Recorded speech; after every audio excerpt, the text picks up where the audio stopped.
Today we are going to start mitosis. What is mitosis?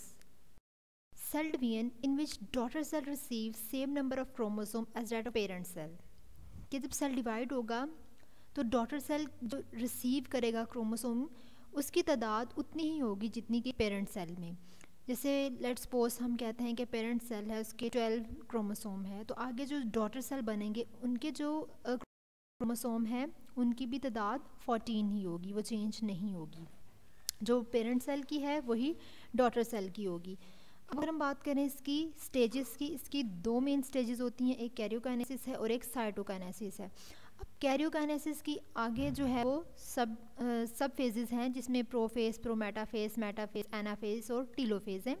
अब karyokinesis क्या है, इसमें न्यूक्लियस डिवाइड होगा. साइटोकाइनेसिस में साइटोप्लाज्म डिवाइड होगा. अब हम कह रहे हैं एक न्यूक्लियस है, उसके इर्द गिर्द साइटोप्लाज्म मौजूद है, तो सबसे पहले न्यूक्लियस डिवाइड होगा फिर साइटोप्लाज्म डिवाइड होगा. न्यूक्लियस के अंदर हम कह रहे हैं कि क्रोमोसोम मौजूद है.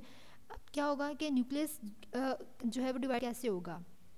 न्यूक्लियस के अंदर जो क्रोमोसोम है वो एक दूसरे से हाफ करके इक्वली डिवाइड हो जाते हैं. इस तरह न्यूक्लियस डिवाइड होता है. अब सबसे पहले हम बात करते हैं उसकी जो मेन स्टेज है कैरियोकाइनेसिस यानी कि उसके न्यूक्लियस डिवीजन की. तो सबसे पहली स्टेज है प्रोफेज. इसको हम थोड़ा बड़ा करके देख लेते हैं. हम पहले बात करेंगे प्रोफेज. अब जब ये जो सेल है प्रोफेज में, ये सेल डिवीजन के लिए फुली रेडी है. अब ये फुली रेडी कब हुआ था, ये इंटरफेज में हो चुका है. हमने इससे पहले लेक्चर में इंटरफेज को डिस्कस किया था. इंटरफेज में वो सारी फेजेस जो थी G1, S phase, G2 phase, वहाँ पे ये सारी जो है इसकी जो तैयारी थी वो कंप्लीट हो चुकी थी कि ये अब इसने डिवाइड होना है सेल ने. तो अब जब ये सारा कुछ हो गया, अब जो सेल है वो बिल्कुल रेडी है प्रोफेज में कि अब इसने आगे डिवाइड होना है. सबसे पहले अगर सेल की बात करें कि इसमें क्या क्या है, इसमें देखें ये न्यूक्लियस है, पर्पल कलर का जो नज़र आ रहा है, इसके इर्द गिर्द न्यूक्लियर इन्वेलप है और उस न्यूक्लियर इन्वेलप के अंदर एक आप स्टेन नज़र आ रहा होगा जिसे न्यूक्लियोलस कहते हैं. उसके अलावा इसको कवर किया हुआ है इस पूरे सेल को, जिसने उससे कहा जाता है प्लाज्मा मेम्ब्रेन. अब ये देखें ये न्यूक्लियर इन्वेलप के पास आपको एक और येलो कलर चीज़ नज़र आ रही है जिसको हम कह रहे हैं क्या है, ये सेंट्रियोल है. सेंट्रोसोम्स विथ सेंट्रियोल पेयर्स, ये इंटरफेस है. अब यहाँ से आगे प्रोफेज स्टार्ट होनी है जो हमारी कैरियोकाइनेसिस की पहली स्टेज है. अब देखें इसमें क्या होगा, इसमें ये हम कह रहे हैं कि ये जो हमारी न्यूक्लियर इन्वेलप है वो डिसअपियर होना शुरू हो गई है. न्यूक्लियर इन्वेलप जिसको हम न्यूक्लियर मेम्ब्रेन भी बोलते हैं, ये यहाँ पर देखिए डिसअपियर होना शुरू हो जाती है. इसके बाद क्या होता है कि यहाँ पर एक और चीज़ डिसअपियर होगी. जब न्यूक्लियर मेम्ब्रेन डिसअपियर हो गई तो यहाँ पर जो न्यूक्लियोलस है वो भी डिसअपियर हो जाएगा. यहाँ पर अब देख रहे हैं पहले न्यूक्लियोलस नज़र आ रहा था, लेकिन प्रोफेज में हमें जो न्यूक्लियोलस है वो नज़र नहीं आ रहा. न्यूक्लियोलस हमें नज़र नहीं आ रहा. उसके बाद क्या होता है कि यहाँ पर जो है सेंट्रियोल, ये आप देख रहे हैं ये जो येलो कलर का सेंट्रियोल है, यहाँ से कुछ धागे नुमा स्ट्रक्चर निकलना शुरू हो जाएगा और वो जिसको हम कह रहे हैं अर्ली माइटोटिक स्पिंडल. यहाँ पर जो क्या होगा, अर्ली माइटोटिक स्पिंडल हम इसे बोल रहे हैं. यहाँ पे कुछ धागे निकलना शुरू हो गए हैं. यहाँ पे एक और चीज़ जो है बनती है जिसे हम कहते हैं माइटोटिक अपरेटस बोला जाता है जिसको. अब यहाँ से ये जो धागे निकलना शुरू हो गए हैं येलो, इसे अर्ली माइटोटिक स्पिंडल बोला जाए. इसमें ये जो सेंट्रियोल के इर्द गिर्द आपको जो छोटे से धागे नज़र आ रहे हैं इनको कहते हैं एस्टर. अब ये जो सेंट्रियोल से हम कह रहे हैं धागे नुमा स्ट्रक्चर निकलना शुरू हो गए, इसकी ये 3 तरह के होते हैं. सबसे पहले ये एस्टर कहला रहा है, ये जो आपको नज़र आ रहा है छोटे छोटे धागे से, ये बड़े धागे नहीं हैं, ये छोटे छोटे हैं. इसको कहा जाता है ये एस्टर कहलाते हैं या फिर इसको एस्ट्रल माइक्रोट्यूब्यूल भी बोला जाता है. उसके अलावा जो है अब यहाँ पे सबसे पहले आप इंटरफेस में देखें तो इंटरफेस में जो है वो जो हमें क्रोमोसोम था बिल्कुल एक धागे की तरह का सिंगल फॉर्म में नज़र आ रहा था. यहाँ पे भी ये डीकंडेंस था. हम जब माइटोसिस की बात करते हैं तो हम उस कंडेंस का लफ्ज़ इस्तेमाल करते हैं. अब जब यहाँ पे प्रोफेज में देखें पहले हमें वो बारीक सा नज़र आ रहा था इंटरफेज में, अब जैसे ही वो प्रोफेज में आ गया तो अब हमें वो थोड़ा मोटा नज़र आना शुरू हो गया. अब मोटा हमें कैसे नज़र आ रहा है, वो इसलिए क्योंकि वो जो हमारा क्रोमोसोम था जो हम पहले जिस न्यूक्लियस के अंदर धागे नुमा नज़र आ रहा है, अब वो क्वाइल होना शुरू हो गया. जब उसकी क्वाइलिंग हो गई तो अब ये हमें मोटा दिखाई देना शुरू हो गया. इसके अलावा अब देख सकते हैं कि ये अब chromosome consisting of 2 sister chromatids, कि वो जो क्रोमोसोम है अब 2 सिस्टर क्रोमेटिड में तकसीम हो गया। अब ये देखें, हमने लास्ट लेक्चर में मैंने आपको बताया था सिस्टर क्रोमेटिड क्या हैं।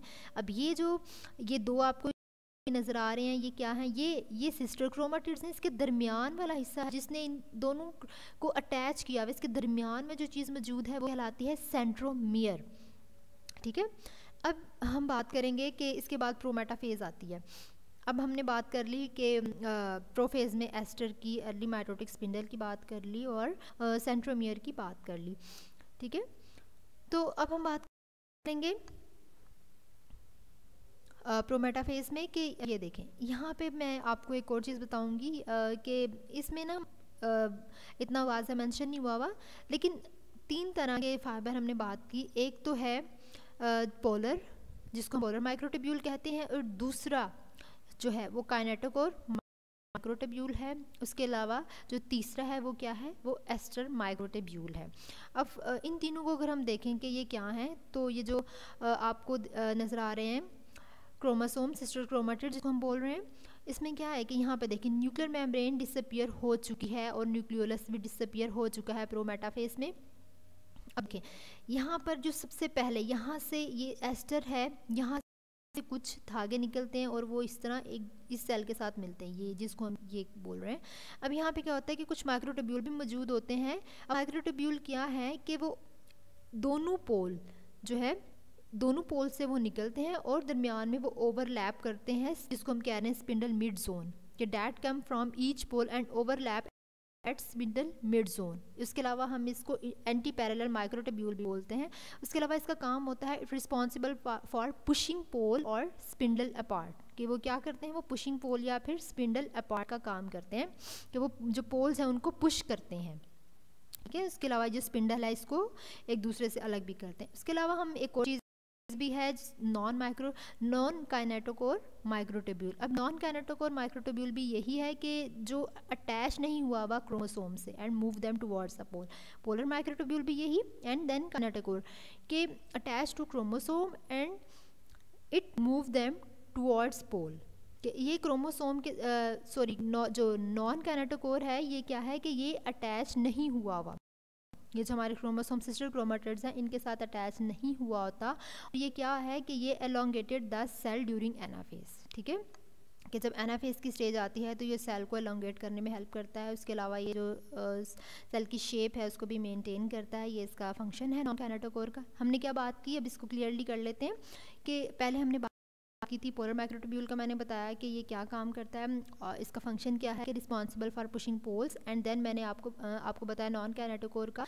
नॉन काइनेटोकोर क्या था कि नॉन काइनेटोकोर हमने कहा कि जो सिस्टर क्रोमेटिड्स के साथ अटैच नहीं होता and it elongated cell during anaphase. अब नेक्स्ट हम बात करते हैं काइनेटोकोर। वो नॉन काइनेटोकोर था जो अटैच नहीं था, अब कहते हैं काइनेटोकोर को। अब काइनेटोकोर की बात करें तो ये अटैच हुआ होता है क्रोमोसोम के साथ and then move them towards pole. ठीक है, ये मूव हुआ है पोल्स की तरफ। उसके अलावा नॉन काइनेटोकोर जो है अटैच नहीं है, काइनेटोकोर जो है वो अटैच है क्रोमोसोम के साथ एंड मूव देम टुवर्ड्स पोल। इसके अलावा अब हम बात करेंगे नेक्स्ट से हमने सेंट्रोमियर की भी बात कर ली, वो जगह जहाँ क्रोमोसोम मिले होते हैं उसे सेंट्रोमियर कहते हैं। इसके अलावा मैंने एक और बात भी आपको बतानी थी कि जो लास्ट सेक्शन में ये नहीं डिस्कस हुआ था कि सेंट्रोमियर के अंदर भी एक ख़ास प्रोटीन होती है। अब वो जो प्रोटीन होती है वो काइनेटोकोर जो है उसके साथ मिल जाती है, क्योंकि काइनेटोकोर क्या है कि ये देखें इस डायग्राम में आपको नज़र आया कि ये जो काइनेटोकोर मेंशन भी हुआ है, ये जो इसका सेंट्रोमियर वाला पार्ट है, ये इसमें से ये जो इसके धागे हैं वो इसमें से गुजर रहे हैं इस सेंट्रोमियर में से। अब ये जो सेंट्रोमियर है इसके अंदर कुछ खास प्रोटीन होती हैं। ठीक है, अब जो खास प्रोटीन होती हैं उनका क्या काम होता है कि वो इस काइनेटोकोर के साथ मिल जाती हैं और फिर वो इस क्रोमोसोम से सेंट्रोमियर से गुजर जाता है। इसके अलावा आगे हम बात करेंगे इसकी सेकेंड फेज जिसको हम कहते हैं मेटाफेज। अगर हम बात करें मेटाफेज की तो यहाँ पे देखें, अब पहले ये देखें यहाँ पर ये सारे जितने भी क्रोमेटिड्स हैं, सिस्टर क्रोमेटिड्स, ये बिखरे हुए हैं। ये क्रोमोसोम्स जो हैं ये बिखरे हुए नज़र आ रहे हैं, ये बिल्कुल भी एक लाइन में मौजूद नहीं है। लेकिन मेटाफेज में अगर देखें तो यहाँ पे बिखरे नहीं हैं, ये बिल्कुल एक लाइन में नज़र आ रहे हैं। अगर हम मेटाफेज की बात करें तो यहाँ क्रोमोसोम एक ही लाइन में अरेंज हो जाते हैं सेल के दरमियान में, और इसको कह रहे हैं इक्वेटोरियल लाइन। ठीक है, यानी कि यहाँ पे इक्वेटोरियल प्लेट बनती है। Equatorial plate is formed in metaphase. यहाँ पे ये जितने सिस्टर क्रोमेटिड्स थे वो सेल के दरमियान में एक ही लाइन में अरेंज हो गए हैं। ठीक है, जिसको हम मेटाफेज प्लेट भी बोल रहे हैं, इक्वेटोरियल प्लेट भी बोलते हैं। उसके अलावा यहाँ से आपको ये बाकायदा ये जो धागे हैं ये नज़र आ रहे हैं, ये कुछ जो है वो यहाँ पर इसके साथ क्रोमोसोम के साथ अटैच है, और कुछ क्रोमोसोम के साथ अटैच नहीं है, जिसको हम नॉन काइनेटोकोर बोल रहे हैं। जो अटैच नहीं है, अटैच है वो काइनेटोकोर थे। इसके बाद आगे हम बात करते हैं एनाफेज की। मेटाफेज के बाद अगली फेज़ जो है वो है एनाफेज। एनाफेज की अगर बात करें तो यहाँ पे हम कहते हैं कि जो हमारे क्रोमेटिड्स थे ये एक दूसरे से अलग हमें दिखाई दे रहे हैं। ठीक है, पहले वो एक दूसरे के साथ जुड़े हुए थे मेटाफेज तक, अब उससे आगे वो अलग अलग नज़र आ रहे हैं। अब इसमें क्या है कि अब अगर हम कहते हैं कि वो जो स्पिंडल फाइबर है, अब स्पिंडल फाइबर क्या है कि जब सारे ये फाइबर्स मिल जाएं, हम कहें कि क्रोमोसोम के साथ, तो वो स्पिंडल फाइबर कहला रहा है। कि अब ये जो स्पिंडल फाइबर है ये हम कहते हैं कि ये क्या काम करता है, ये प्रोटेक्ट का काम भी कर रहा होता है, उसके अलावा ये कॉन्ट्रैक्ट का काम भी कर रहा होता है। हम स्पिंडल फाइबर की बात कर रहे हैं कि ये कॉन्ट्रैक्शन का काम करता है, पुलिंग का काम करता है और अट्रैक्शन का काम करता है। उसके अलावा जो है ये किससे मिलके बना हुआ होता है, ये प्रोटीन से मिलके बने होते हैं। उसके बाद आप यहाँ पे देखें कि यहाँ पे ये एक पुल हो गए हैं। ठीक है, ये पहले इक्वेटोरियल प्लेट बनी हुई थी, अब यहाँ से ये पोल्स की तरफ इन्होंने मूव करना शुरू कर देना है। ठीक है, सिस्टर क्रोमेटिड्स जो हैं वो सेपरेट हो गए हैं। सिस्टर क्रोमेटिड गेट सेपरेटेड इन एनाफेज। हमने उसके अलावा बात की थी नॉन काइनेटोकोर की कि ये क्या था, ये elongated the cell during anaphase. इसके बाद हमारी जो लास्ट फेज़ है वो क्या है, वो है टीलोफेज़। अगर हम टीलोफेज़ की बात करें तो यहाँ पे जो टीलोफेज़ है ये ऑपोजिट है प्रोफेज़ से। टीलोफेज़ जो है वो ऑपोजिट है प्रोफेज़ से, क्योंकि उसमें हमने प्रोफेज़ में बात की थी कि जो न्यूक्लियर मेम्ब्रेन है वो क्या है, न्यूक्लियर मेम्ब्रेन जो है वो डिसअपीयर है। ठीक है, लेकिन यहाँ पे न्यूक्लियर मेम्ब्रेन दोबारा आ जानी है। फिर उसके बाद जो माइटोटिक अपरेटस है वो वहाँ पे जो है वो बन रहा था। माइटोटिक अपरेटस की अगर बात करें तो उसमें क्या चीज़ें आती हैं, उसमें आती हैं सेंट्रियोल, स्पिंडल फाइबर वगैरह। लेकिन इसमें जो है माइटोटिक जो अपरेटस है वो डिसअपीयर हो जाता है, और उसके अलावा न्यूक्लियोलस जो है अगेन कम, न्यूक्लियोलस भी दोबारा आ जाता है, लेकिन प्रोफेज़ में वो डिसअपीयर हो गया था। उसके अलावा यहाँ पे क्रोमोसोम अगेन डीकंडेंस हो जाते हैं टीलोफेज़ में। इसके अलावा क्या होता है कि न्यूक्लियस जो है वो क्या हो गया है, वो रेडी हो गया है डिवाइड होने के लिए। न्यूक्लियस डिवाइड, यहाँ पे न्यूक्लियस जो है वो बिल्कुल रेडी है कि अब उसने डिवाइड कर लेना है ख़ुद को। अब यहाँ पे देखें, यहाँ क्या हुआ है, यहाँ पे ये जो सेल मेम्ब्रेन है ये अंदर की तरफ धंस गई है, पिंच इनवर्ड। ठीक है, इसको हम क्लीवेज फोरम भी बोलते हैं, ये भी हम साइटोकाइनेसिस पढ़ते हैं, उसमें तब हम डिस्कस करेंगे। यहाँ पे न्यूक्लियस बिल्कुल डिवाइड हो गया।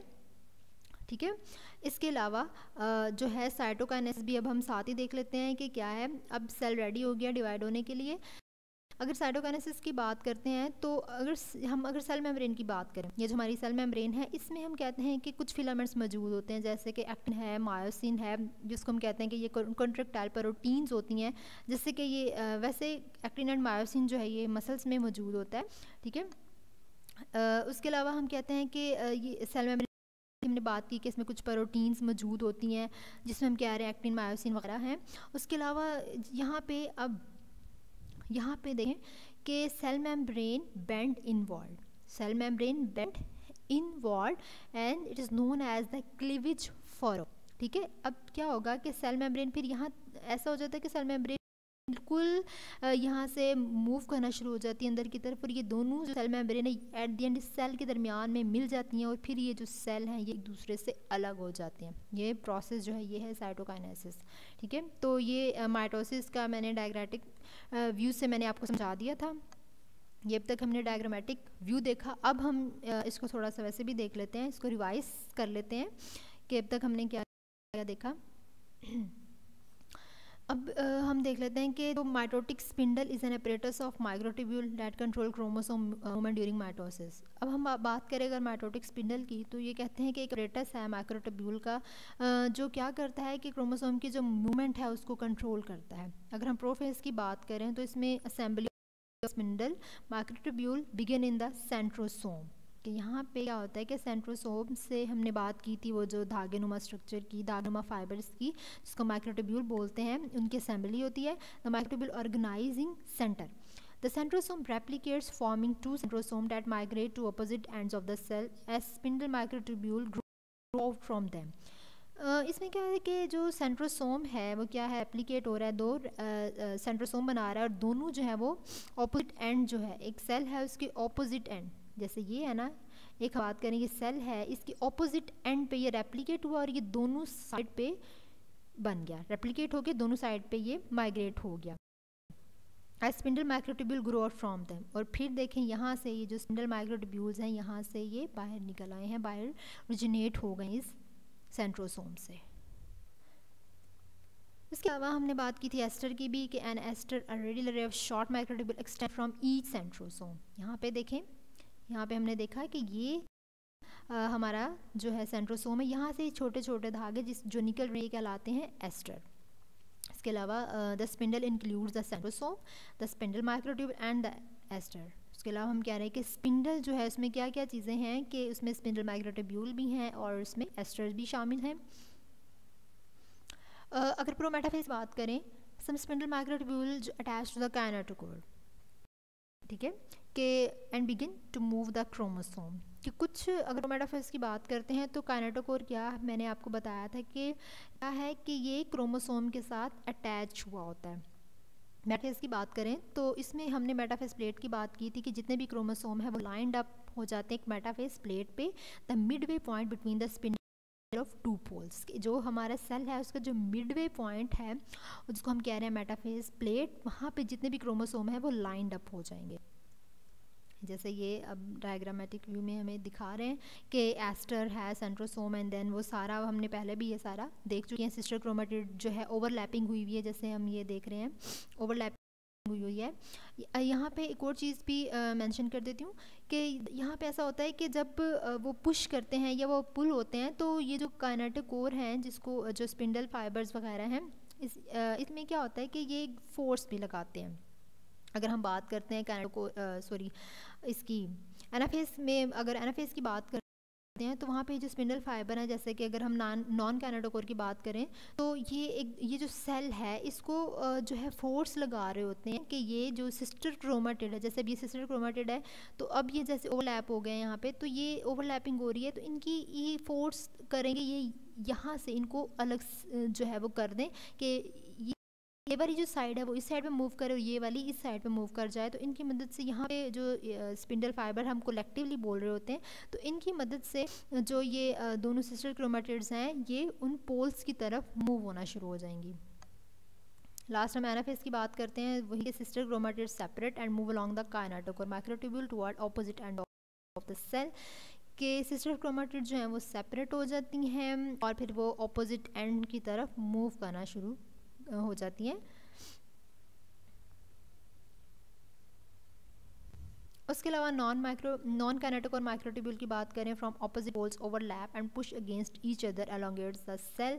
ये हम बात कर चुके हैं कि वो सेल को एलोंगेट करती हैं, उसके अलावा ये पुश करती हैं एक दूसरे को कि वो दोनों जो हैं वो सेपरेट हो जाएं। लास्ट जो स्टेज थी वो टेलोफेज थी, उसमें हमने देखा है कि genetically identical daughter nuclei form at opposite ends of the cell. के एक हम कह रहे हैं कि आइडेंटिकल डॉटर न्यूक्लियाई जो है वो बन जाएंगे और दोनों ऑपोजिट सेल्स बन जाते हैं। अभी हम देख चुके हैं कि दो सेल्स टेलोफेज में जब वो साइटोकाइनेसिस हो जाएगा तो दो सेल जो हैं वो सेपरेट हो जाएंगे और वो आइडेंटिकल होंगे पेरेंट सेल से। इसके अलावा अगर साइटोकाइनेसिस को दोबारा से हम रिव्यू कर लें कि एनिमल सेल्स में हम कहते हैं कि cytokinesis a process known as cleavage forming a cleavage furrow. ये हम डायग्राम में देखा था कि क्लीवेज फॉरो बन जाती है साइटोकाइनेसिस जब होता है। तो यहाँ पे अब हम देख लेते हैं,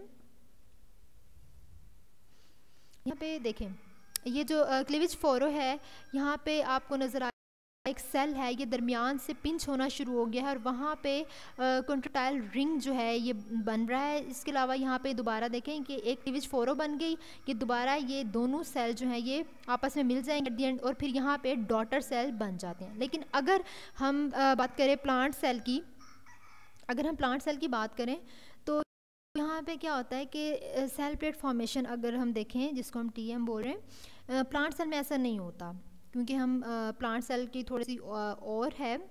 माइटोसिस की अगर बात करें तो यहाँ पे ये क्लीवेज फोरो जो है, जिस तरह हम बात करते हैं एनिमल सेल की, तो प्लांट सेल में क्लीवेज फोरो नहीं बनता। यहाँ पे गोल्जी बॉडीज़ होती हैं, ठीक है। बात करें अगर हम गोल्जी बॉडीज़ की तो उन गोल्जी बॉडीज़ का क्या काम होता है कि वो कुछ वेजिकल जो को रिलीज़ कर देती हैं, ठीक है। और वो जो वेजिकल्स हैं जिस तरह ये हम देख रहे हैं वेजिकल फॉर्मिंग, जिस तरह सेल प्लेट, ये जो लाइन नज़र आ रही है ये वेजिकल्स हैं और ये जो वेजिकल्स हैं इनके दरमियान में सेलुलोज पैक्टिन वगैरह मौजूद होते हैं। अब वो गोल्जी इनको गोल्जी वेजिकल्स कहा जाता है। और ये गोल्जी वेजिकल्स आते कहाँ से हैं? ये गोल्जी जो बॉडीज़ होती हैं वो गोल्जी वेजिकल्स बना रही होती हैं, ठीक है। ये दो सेल हैं उनके दरमियान में एक वेजिकल बन जाता है। क्योंकि हम कहते हैं कि प्लांट में सेंट्रियोल नहीं है, सेंट्रियोल मौजूद नहीं होता जहाँ से स्पिंडल फाइबर्स वगैरह ओरिजिनेट हो सकें। उसके बाद वेजिकल्स बन गए, वेजिकल के अंदर सेलुलोज पैक्टिन वगैरह मौजूद होते हैं। उसके बाद जो है दरमियान में क्या होता है कि ये जो सेल प्लेट, अब हम कहते हैं या उसके अलावा यहाँ पे नो क्लीवेज फोरो, क्योंकि वेजिकल्स अब वेजिकल्स की वजह से ही ये जो सेल है सेपरेट होना है, दो डॉटर सेल बनाएंगे क्योंकि इसमें कोई क्लीवेज फोरो नहीं होती, ना इसमें कोई एक्टिन है ना इसमें कोई मायोसिन है। और इसको कहा जाता है फ्रेगमोप्लास्ट। ये जो आपको नज़र आ रहा है प्लांट सेल, इसको कहते हैं फ्रेगमोप्लास्ट, ठीक है। उसके अलावा अब प्लांट में देखें ये क्या होगा कि न्यू सेल वाल बनना शुरू हो जाएगी। ये वेजिकल जो है जिस तरह हमने उसमें देखा था कि यहाँ इसमें साइटोकाइनेसिस हुई थी, जिस तरह यहाँ पे ये पिंच इन्वॉल्व, लेकिन यहाँ पे ये नहीं हुआ था। लेकिन यहाँ पे एक इन वेजिकल्स की मदद से ये जो इनकी बाहर एक सेल वॉल है इन वेजिकल की, ये इन आपस में इस सेल प्लेट के साथ मिल जाएगी और यहाँ पे ये दो डॉटर सेल्स बन जाएंगे जिसको हम कह रहे हैं न्यू सेल बन जाएंगे, ठीक है। ये प्लांट में थी और हमने एनिमल्स में भी देख लिया। उसके अलावा अगर इम्पोर्टेंस देखें हम माइटोसिस की, तो इम्पोर्टेंस क्या है, तो इसकी मदद से ग्रोथ होती है। अगर एनिमल्स की बात करें तो इसमें हम कहते हैं कि ये it help in the growth, इसकी मदद से एनिमल्स की ग्रोथ हो रही होती है। उसके अलावा हीलिंग ऑफ वाउंड्स के ज़ख़म जो है जब वो ठीक हो जाता है, it is due to mitosis, तो ये इसके इम्पोर्टेंस में आता है। इसके अलावा अगर हम कैंसर की बात करें तो समटाइम्स हम कहते हैं कि अनकंट्रोल्ड सेल डिवीजन हो जाती है कि हमें यहाँ पे माइटोसिस की जब बात की तो हमें सिग्नल मिल रहा होता है, ठीक है। हमें सिग्नल मिल रहा होता है कि अब हम सेल मेम्ब्रेन को सिग्नल मिल रहा होता है जो हम कह रहे हैं एक्टिन एंड मायोसिन की मिल के बनी हुई है कि यहाँ इनको एस्टर से सिग्नल मिल रहा होता है कि अब ये कॉन्ट्रैक्ट करें, ठीक है। वो जो सिग्नल है वो एस्टर भेज रहा होता है। एस्टर हमने सेंट्रियोल के इर्द गिर्द धागे थे, वो एस्टर जो है वो सेंट्रियोल नहीं, एक्टिन और मायोसिन जो हम कह रहे हैं सेल मेम्ब्रेन के अंदर मौजूद हैं, जो फिलामेंट मौजूद हैं, उनको वो एस्टर जो है वो पैगाम भेजेगा, सिग्नल भेजेगा कि अब वो कॉन्ट्रैक्ट करना शुरू कर दें। फिर वहाँ पे वो कॉन्ट्रैक्ट करते हैं और फिर यहाँ पे ये क्लीवेज फोरो बनती है, ठीक है। क्लीवेज फोरो बन जाती है और फिर जो है वो cell membrane meet and then it divided. अब यहाँ पे कैंसर में ऐसा होता है कि अनकंट्रोल्ड सेल डिवीजन हो जाती है कि हम नहीं चाहते कि हमारे सेल जो हैं वो डिवाइड हों, लेकिन वो जो अनकंट्रोल हो जाते हैं कि वो उनको कोई सिग्नल नहीं मिल रहा होता, कोई हम सिग्नल दे भी नहीं रहे होते, लेकिन वो फिर भी जो है वो डिवीजन स्टार्ट हो जाती है। तो ये कैंसर में भी है इसका। तो ये था आज हमारा लेक्चर।